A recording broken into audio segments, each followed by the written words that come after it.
नमस्कार, चर्चा में आपका स्वागत है। मैं हूं रमा त्यागी। देश में लोकसभा चुनाव की आहट दस्तक दे चुकी है। हालांकि तारीखों की घोषणा अभी नहीं हुई है, लेकिन तैयारियां जोरों पर है। इसी कड़ी में भाजपा ने लोकसभा चुनाव के लिए 16 राज्य और 2 केंद्र शासित प्रदेश से 195 उम्मीदवारों की पहली सूची जारी कर दी। प्रधानमंत्री नरेंद्र मोदी वाराणसी से लगातार तीसरी बार चुनाव लड़ेंगे, जबकि गृह मंत्री अमित शाह गुजरात के गांधीनगर से मैदान में होंगे। वहीं रक्षा मंत्री राजनाथ सिंह को लखनऊ से टिकट दे दिया गया है। और अगर हम 195 उम्मीदवारों की इस पूरी सूची की बात करें तो इस सूची में 28 महिलाओं और 50 से कम उम्र वाले 47 युवा उम्मीदवारों को भी मौका दिया गया है। भाजपा की सूची में अनुसूचित जाति के 27, अनुसूचित जनजाति के 18 और पिछड़ा वर्ग के 57 उम्मीदवार शामिल हैं।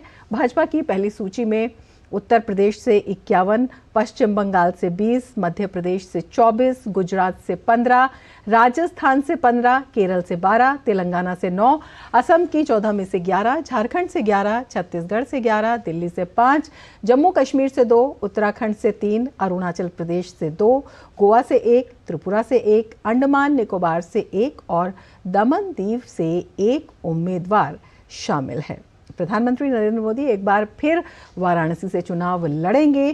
34 केंद्रीय मंत्री और 2 पूर्व मुख्यमंत्री को भी टिकट दिया गया है।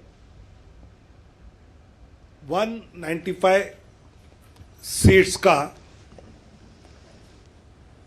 निर्णय हुआ।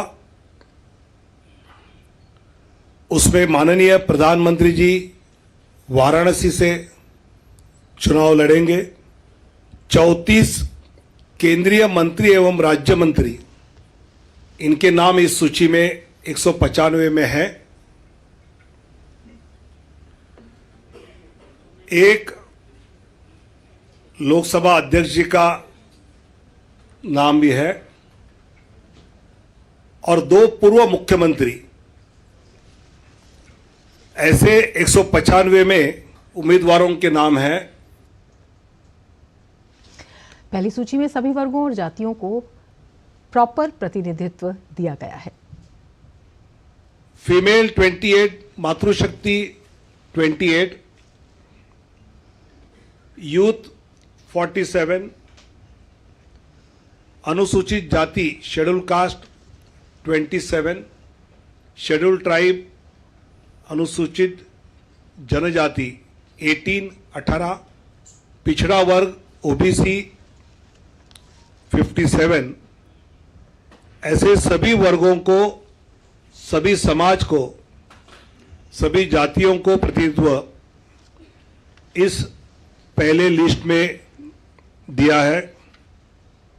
और जिस तरह से हम बता रहे हैं, 34 केंद्रीय मंत्री ऐसे हैं जिन्हें टिकट दिया गया है। रक्षा मंत्री राजनाथ सिंह को लखनऊ से और स्मृति ईरानी को अमेठी से टिकट दिया गया है।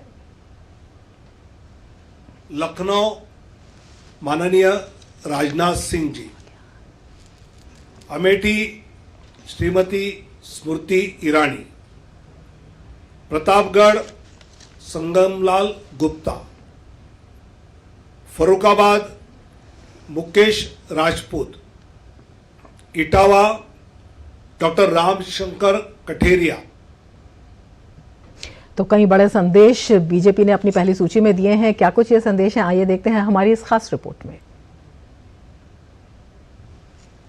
बीजेपी ने लोकसभा चुनावों के लिए उम्मीदवारों की पहली सूची का ऐलान कर दिया है। लिस्ट में ऐसे कई नाम हैं जिससे बीजेपी की रणनीति को लेकर साफ संकेत मिलते हैं। पार्टी के युवा और तेज तर्रार चेहरों को खूब तवज्जो मिला है। दिल्ली में बांसुरी स्वराज को नई दिल्ली सीट से उम्मीदवार बनाया गया है। दिल्ली बीजेपी की महासचिव रह चुकी कमलजीत सहरावत को पश्चिमी दिल्ली से बीजेपी ने टिकट दिया है, तो प्रवीण खंडेलवाल को चांदनी चौक से चुनाव मैदान में उतारा गया है। हम वोट मांगने जा रहे हैं हमारे लोकप्रिय प्रधानमंत्री श्री नरेंद्र मोदी जी की विकास की नीतियों, क्योंकि मोदी की गारंटी है और मोदी की गारंटी होती है गारंटी पूरे होने की गारंटी। और मैं जानती हूँ कि भारत की जनता को इतना अटूट विश्वास है मोदी जी की एक एक विकास की नीति पे कि हम इस बार 400 पार, फिर एक बार मोदी सरकार।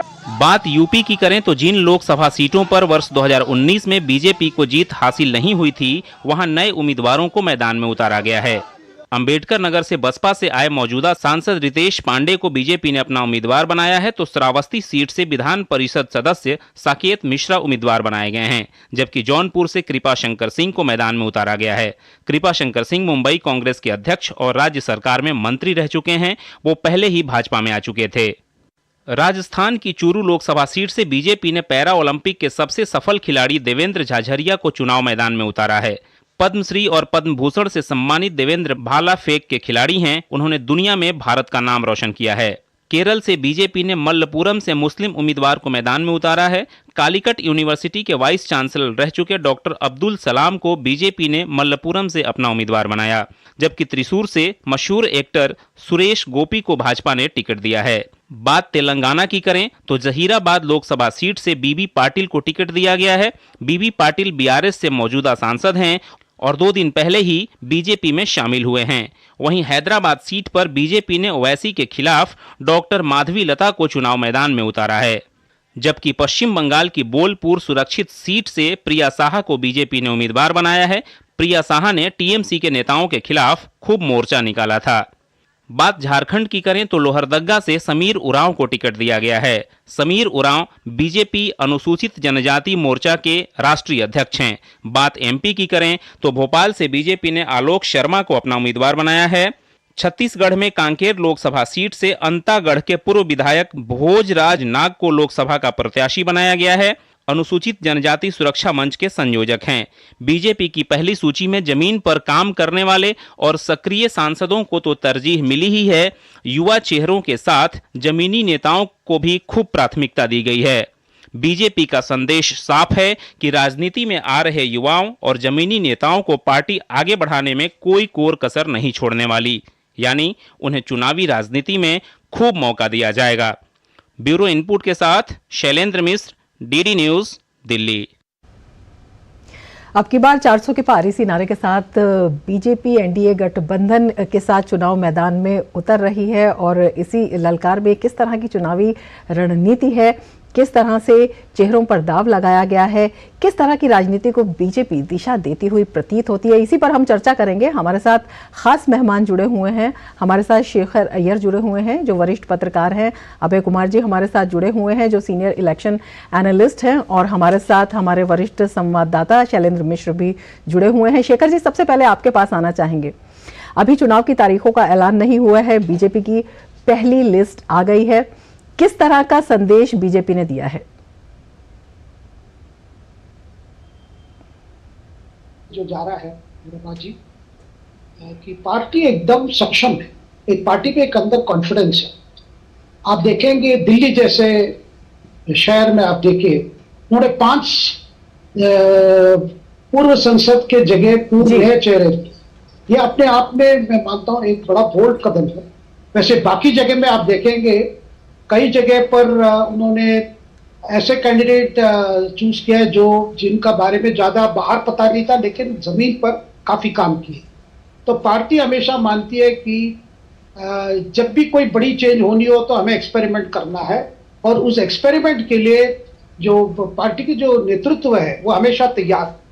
तो जहां कल जो सीटें अनाउंस हुई अगर देखेंगे एक एक कैंडिडेट केसेस पे आप देखेंगे कि कई बैकग्राउंड का बारे में भी सोचा गया ताकि वहां पे जहां पहले जीते नहीं है वहां पे कैसे जीतने की, वहां की सोशल स्टैटिस्टिक्स क्या है, वहां का स्ट्राटा क्या है, ये सारे ध्यान रखकर ये नाम दिए गए। और खास करके महिला, दिल्ली में देखिए 2 जगह में जो कल 5 जगह में 2 जगह को महिला को दिया गया और नई दिल्ली क्षेत्र में खास करके इतना कॉम्पिटिटिव माना जाता है नई दिल्ली क्योंकि अभी कांग्रेस और आम आदमी पार्टी के बीच पे एक समझौता भी हुआ है। वहां पे बांसुरी स्वराज जो सुषमा स्वराज की बेटी है उनको दिया गया एक प्रकार से एक नए एनर्जी के लिए, एक युवा चेहरा। जैसे कल पार्टी ने घोषित किया कि 50 साल से कम उम्र वाले कम से कम 47 कैंडिडेट्स हैं। मतलब पार्टी बीजेपी कभी भी एक नया कदम लेने के लिए, एक नए एक्सपेरिमेंट करने के लिए कभी पीछे नहीं हटा है। ये सबसे बड़ा मैसेज है। बिल्कुल। अभय कुमार जी आपके पास आना चाहेंगे, आपसे जानना चाहेंगे जिस तरह से शेखर अय्यर जी ने कहा है कि जो पार्टी है बीजेपी है वो सभी तरह के जो ऑप्शंस हैं, सभी तरह के विकल्प हैं और सभी तरह के प्रयोग हैं उनको जो है अमल में लाती है और किस तरह से कौन से समय पर क्या रणनीति सटीक बैठती है उसे भी आजमाती है। इस बार ये आजमाइश इस लिस्ट को देखकर आपको कैसी लग रही है? क्योंकि दिल्ली की बात है, वहां पर 4 चेहरे बदल दिए गए हैं, जबकि लेकिन अगर हम लखनऊ की बात करते हैं, अगर उत्तर प्रदेश की हम बात करते हैं, तो वहां पर जिस तरह से पार्टी ने जो कैंडिडेट्स हैं उन पर ध्यान केंद्रित किया है, उसे देखते हुए किस तरह की बात निकलकर सामने आती है? जी देखिए, बिल्कुल आपने किया कि देखिए बीजेपी अपना प्रेजेंस कैसे बढ़ाए, कैसे सीटों को, जो सीट है उसको कैसे रिटेन रखे और सीटों की संख्या को कैसे इजाफा किया जाए, उसके लिए उसी को ध्यान में रखे बीजेपी ने अपना सूची जारी किया है। और इस बात में बात भी कर रहा हूं कि बीजेपी का पूरा प्रयास है, जैसे आज तक केरल पे लोकसभा में बीजेपी का खाता नहीं खुला है, तो बीजेपी का प्रयास है कि इस बार हम चूक नहीं जाए, इस बार हम अगले चुनाव का इंतजार न करें और हम इस बार केरल में कैसे अपने प्रेजेंस को बढ़ाए या केरल से भी सीट जीते, इसके हिसाब से बीजेपी ने इस बार बड़ा ही अच्छा और बड़ा ही ढंग से वहां के लीडर सिलेक्शन किया है। उसके बाद बीजेपी ने एक और बात ध्यान दिया कि देखिए विधायकों का आप नाम नहीं सुनते हुए, पहले होता था कि विधायक को टिकट दिया जा रहा है ऐसे है, तो उससे क्या होता था कि बीजेपी अगर सांसद बन भी जाते थे तो विधायक को फिर से चुनाव लड़ना, सीट खाली होने के बाद चुनाव लड़ना पड़ता था, तो फिर स्थिति इलेक्शन की स्थिति वो कंटिन्यू करती थी। तो बीजेपी ने उसे अपने आप को अलग करने का प्रयास किया है। बीजेपी ने कैंडिडेट का टिकट भी काटा है, सिटी कैंडिडेट का टिकट काटा है, यह शो करता है कि बीजेपी रिस्क लेना नहीं चाहती है। बीजेपी नरेंद्र मोदी का चेहरा है, कैंडिडेट का काम है, लेकिन उसके बावजूद भी बीजेपी इलेक्शन को डू और डाई के तौर पर लेती है। और आप देखिएगा कि मिनिमम तौर पर किसी परिवार को आगे बढ़ाया गया है। दिल्ली से अभी मतलब सुषमा स्वराज की बेटी को दिया गया है, लेकिन वो भी एक जो लंबे समय से पार्टी के प्रवक्ता के तौर पर अच्छा काम करके दे रही है। तो पार्टी ने पूरा प्रयास किया है कि उसको ऐसा न कहा जाए कि आप तो परिवारवाद को पहले की तरह बढ़ावा दे रहे हो, तो मिनिमम तौर पर लेकर चला है। तो बीजेपी ने काफी बैलेंस करके चलने का प्रयास किया है और बीजेपी ने कैंडिडेट का टिकट बदलना इस आधार पर कि देखिए 10 साल के बाद 2 बार से जो लगातार कैंडिडेट जीत रहे हैं, उसके खिलाफ एंटी इनकम्बेंसी भी आ जाती है, तो उसको भी किनारे करने के लिए बीजेपी ने टिकट काट के नए चेहरों को फिल किया है। तो मैं बीजेपी के हिसाब से अगर बात करें तो मैं इसको काफी अच्छा और बैलेंस मानता हूं और बीजेपी ने मतलब जो अभी के समय में किया जा सकता है बेस्ट जो अच्छा काम किया है। बिल्कुल, हमारे साथ हमारे संवाददाता शैलेंद्र मिश्र भी जुड़े हुए हैं, लगातार जो बीजेपी को कवर कर रहे हैं और बारीकी से इन घटनाक्रम पर नजर भी रखे हुए हैं। शैलेंद्र, आपसे जानना चाहेंगे, जिस तरह से जो हमारे वरिष्ठ मेहमान हैं उन्होंने बताया है कि बीजेपी लगातार जो है वो हर तरह के विकल्प को सामने रखकर आगे बढ़ रही है और पूरी तैयारी के साथ, और विनेबिलिटी एक खास फैक्टर है, कहीं ना कहीं परफॉर्मेंस को प्राथमिकता भी इसमें दिखाई देती है। लगातार बैठकें होती रही हैं, किस तरह से पूरी तैयारी की गई इन चेहरों को चुनने के लिए और आगे भी ये तैयारी जारी है? देखिए 195 की जो सूची है उसमें आप देखें 34 केंद्रीय मंत्री हैं।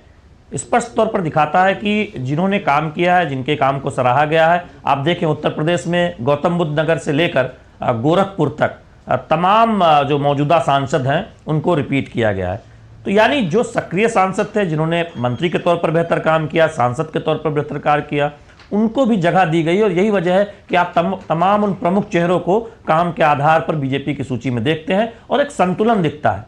वरिष्ठ संगठन के नेताओं का आप देख रहे हैं कि भूपेंद्र यादव केंद्रीय मंत्री हैं, संगठन में कितना उन्होंने काम किया सब जानते हैं, अलवर से चुनाव मैदान में है। आप जम्मू कश्मीर की बीजेपी उम्मीदवारों की सूची को देखें, डॉक्टर जितेंद्र सिंह चर्चित चेहरा है, सभी जानते हैं। तो दूसरी सीट आप देखिए जुगल किशोर शर्मा जो संगठन के बहुत अनुभवी नेता हैं।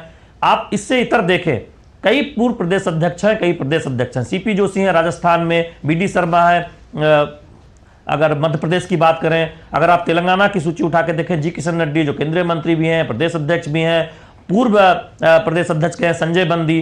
तो ये एक बहुत संतुलित एक तरह से रवैया अपनाया गया है कि जो काम कर रहा है, जिसको जो जिम्मेदारी दी गई बीजेपी में, चूंकि वहां भूमिका बदलती रहती है और उस पर अगर खरा उतरा है तो उसे चुनावी राजनीति में उतारा गया। और देखिए, हर चुनाव में कुछ नामों पर चर्चा होती है। हम अगर पिछले लोकसभा चुनाव में जाएं तो बहुत चर्चा थी तेजस्वी सूर्य, जब ये कहा जा रहा था कि बेंगलुरु साउथ से कोई बहुत स्टालवर्ट या फिर कोई उस वक्त आनंद कुमार जी के परिवार का कोई टिकट पाएगा, लेकिन हमने देखा कि उस वक्त युवा चेहरा के तौर पर तेजस्वी सूर्या सामने आया। और हम सब जानते हैं कि बीजेपी में कितना वो बेहतर काम कर रहे हैं। युवा मोर्चा के राष्ट्रीय अध्यक्ष बनाए गए, सांसद के तौर पर उनका प्रदर्शन बेहतर है। इस बार दिल्ली में बासुई स्वराज, तो वो एक जो बीजेपी की प्रक्रिया है कि संगठन से युवा नेताओं को आगे लाया जाए। आप दिल्ली में ही देखिए कि बीजेपी महासचिव रह सकी, जो दूसरी सीट जो चर्चा हो रही है, तो इस तरह से तमाम नाम है। इसके साथ ही साथ ये सुनिश्चित किया गया है कि जहां बीजेपी को ये जरूरत थी कि आधार बढ़ाया जाए, तेलंगाना में हम देख रहे हैं कि बिहार से आए लोगों को जो मौजूदा सांसद हैं टिकट दे दिया गया। आप देखिए सुरेश गोपी को जोड़ा गया, त्रिशूर से केरल में उम्मीदवार हैं। उत्तर प्रदेश में जो हारी हुई सीटें थी, जहां 2019 में जीत नहीं पाए थे, तो बसपा के रितेश पांडे एक युवा चेहरा है, तो भाजपा से उम्मीदवार हैं। साकेत मिश्रा बहुत हम जानते हैं कि अर्थशास्त्र पर अच्छी पकड़ है, युवा चेहरा है, श्रावस्ती से उम्मीदवार है, क्योंकि वहां पिछली बार बीजेपी नहीं जीती थी। तो एक संतुलन दिखता है और यह भी दिखता है कि संगठन में जो लोग काम कर रहे हैं उन्हें मौका दिया जाना चाहिए जितना संभव हो सके। और उसके उस सूची में दिखता है, चाहे उत्तर प्रदेश की आप सूची देखिए, चाहे आप बाकी राज्यों की जो आई है, तो ये एक संकेत भी है कि आप काम कीजिए, जो काम आपको दिया जाता है, जो पद आपको दिया जाता है, आपका अगर प्रदर्शन बेहतर होगा तो जरूर मौका मिलेगा। बिल्कुल, चर्चा इसी पर जारी रहेगी, लेकिन उससे पहले ले लेते हैं एक ब्रेक। बने रहिए डीडी न्यूज के साथ।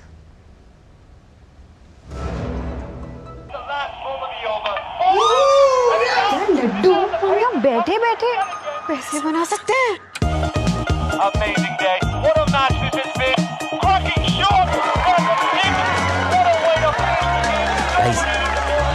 मैं तुम्हारे बिजनेस आइडिया का बड़ा फैन हूं। अब बिजनेस चाहे जो भी, SBI का करंट अकाउंट तो चाहिए ना। SBI करंट अकाउंट से सिंप्लीफाइड बिजनेस ट्रांजैक्शंस और ग्रेट कस्टमर सर्विस। SBI देश का फैन। गोल्डी छोले मसाले, जहाँ जाए रिश्ते बनाए, जहाँ जाए रिश्ते बनाए, गोल्डी मसाले। मैं क्या जी, सब जानते हैं, जहाँ दिखे मारियो, अपना समझ के खा लियो। चुलबुलापन जिसकी हर बात में भूल जाए, मेरी जैसी मेरी अपनी पताका चाय, गजब का स्वाद। अरे भाई जल्दी करो, देर हो रही है। वहाँ सब हमारी क्या हुआ? अरे भाई तुम्हें तो खुश होना चाहिए, अब औदा जो बढ़ने वाला है बहू के आने से। खुशी के आंसू है, बहू अपने खुद के घर में जो आ रही है, मेरा तो ना सपना ही पूरा हो गया। लेकिन सिर्फ अपना नहीं, हमारे जैसे 4 करोड़ परिवारों का घर का सपना पूरा हो गया है। और गारंटी है, अब हमारे देश में हर किसी के सर पर छत होगी। क्या गारंटी दे रहे बाबा? मोदी की गारंटी। मुसीबतों की छुट्टी, मोदी की गारंटी। ओ मोदी की गारंटी। भारत की पोलियो से जीत की कहानी बड़े बड़े शब्दों में लिखी जाएगी, पर इस जीती हुई लड़ाई को कायम रखने के लिए हमें अपने प्रयासों को जारी रखना होगा, जब तक दुनिया से पोलियो का खतरा पूर्ण रूप से टल न जाए। खतरा है बरकरार, इसीलिए पोलियो की खुराक पिलाना है हर बार। 2 बूंद हर बार, पोलियो पर जीत रहे बरकरार। मोदी सरकार की गारंटी, सभी को मिल रही हैं सस्ती एवं अच्छी दवाएं, वो भी कम से कम 75% कम कीमतों पर। और अब देश भर में 25,000 जन औषधि केंद्रों के अभियान के तहत रोजगार के अवसर की भी गारंटी। केंद्र संचालकों को 5 लाख से 7 लाख रुपए तक की वित्तीय सहायता का भी प्रावधान। जन औषधि केंद्र खोलने के लिए ऑनलाइन आवेदन www.janaushadhi.gov.in पर आमंत्रित हैं।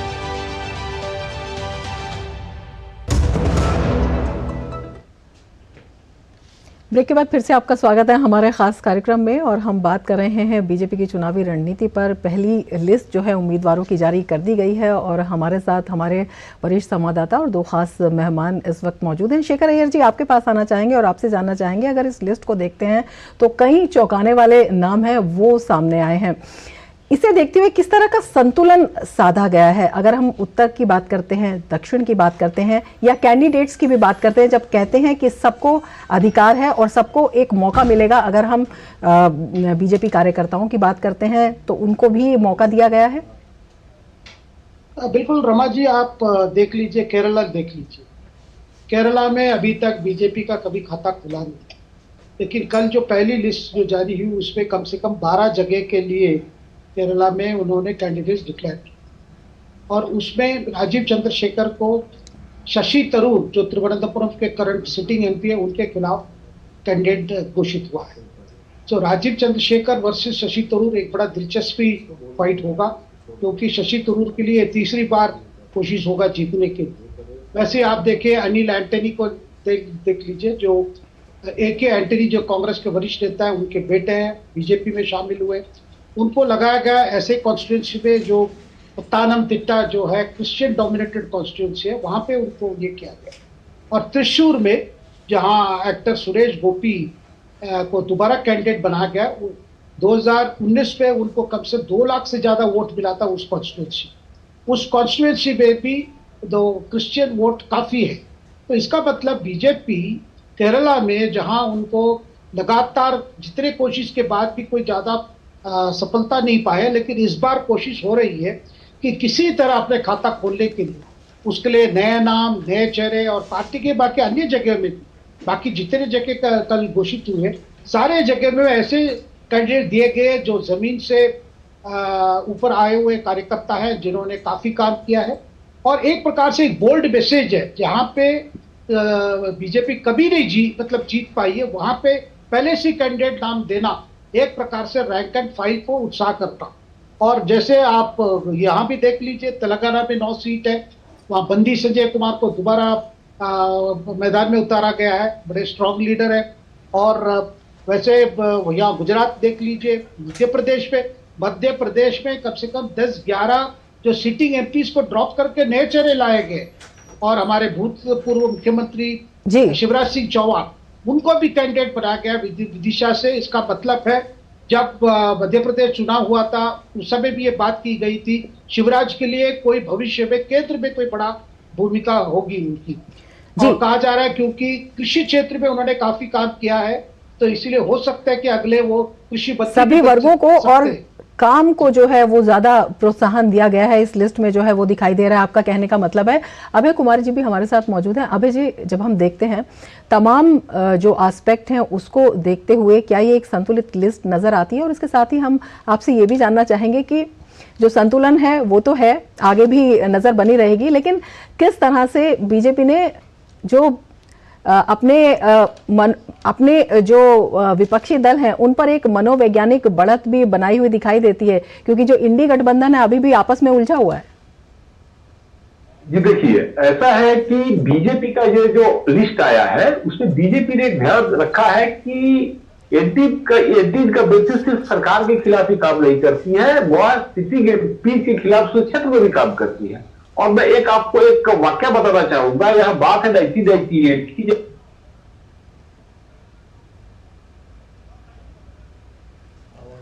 अभय जी, आप अनम्यूट करेंगे? अभय जी की आवाज़ हम तक नहीं आ पा रही है, लेकिन उन्होंने जिस तरह से बताया है कि लगातार जो बीजेपी की चुनावी रणनीति है वो अपने आप में एक नई तरह की रणनीति और एक नया तरह का संदेश जो है दिखाई देती रहती है। कई तरह के जो चौंकाने वाले नाम है वो सामने आए हैं और इसने जो उत्सुकता है और भी ज़्यादा बढ़ा दी है। आगे भी हम इसकी जानकारी देते रहेंगे, लेकिन फिलहाल हम अपने मेहमानों का शुक्रिया अदा करना चाहेंगे और इसी के साथ ही लेना चाहेंगे आपसे इजाज़त। नमस्कार।